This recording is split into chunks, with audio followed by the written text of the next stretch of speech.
nivyo turumva imwe dodombo hirya no hino, mugabo ikinezereza kurusha nuko dusangiye umubabaro. Ico ciza turondera na jewe ndakibuze nagishaka. Ubu rero ko dusangiye ingorane ntizitume duta ubwoko, kuko burya kugira umenye umusaraba wikoreye imbere yo gutisha vu ku bantu, ni vyiza ko wobanza kuraba nabo umusaraba bahengekeye, kuko hari aho wosanga ivyo rirana ari vyo abandi baririra. Muzohura n'umuntu akakubwira ngo ubukene bw'ubu tuzovamwo gute. Nimumenye ko uwavuga uko aho hahise yarara ntibuca, yavuga ati mbega aya magume tuzoyavamwo gute. Ariko ubu yipfuza umudugararo kugira asubire muri ya magume. Hariho rero n'abandi batarira busema, nk'abo twita babiryanguze, nabo batunzwe n'isoko gusa, ivyo kurya bitabashikira neza, hamwe kubera abadandaza babigira nkana, ahandi kubera imiduga itaronka igitoro gikwiye. Ariko nagira ndabaremeshe, turiko turabitunganya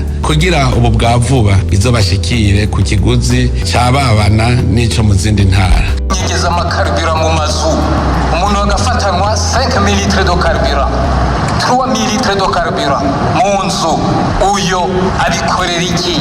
Mugaca mvuga ko ata carburant ihari, kandi muri bamwe usanga ari abantu benyegeza mu mazu canke abagenzi banyu, mugahora hanyuma bagaca bagaruka bakagurisha amahera menshi, hanyuma bagaca bitangaza kumwe abazungu batugira. Abazungu batwempoza les conditions zidukenesha, hanyuma bagaca bagaruka abazungu bifata mu mafyigo batwenga ibihugu vya Afrika ntibizijya bitera imbere, kandi bariko badusahura. Namwe ntimukore nk'uko banyegeze karubiro ngo kugira karubira ntiboneke abantu bagumuke. Ahubwo mwari kuvuga muti kugira ngo karubira iri hano mu Burundi, abantu bamaze kuzana amakarubira mu makabiri n'ubu ariko araza, mugabo iyo karubira ijahe dusabire dusubize igihano cyo kwica, igihano cyo kwica uwo bafasha ari kwiba iyo karubira, kuko no gusubiza igihugu no gutera ingorane abene igihugu muvuga bace bamwica, kumbure vyogabanuka.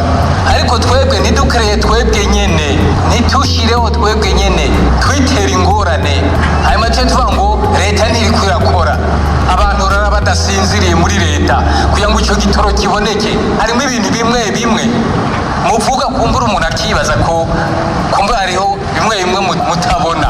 Nk'abantu bava hano bakagenda kuvuga hanze ngo Burundi muha igitoro, ngo ubundi ngo ntibushoboye kurya, nk'abantu b'abarundi ivyo ko mutabivuga, mugaca mukavuga ngo igitoro kize hano bakinyegeze, abandi birukanye ngo itoro ntikize.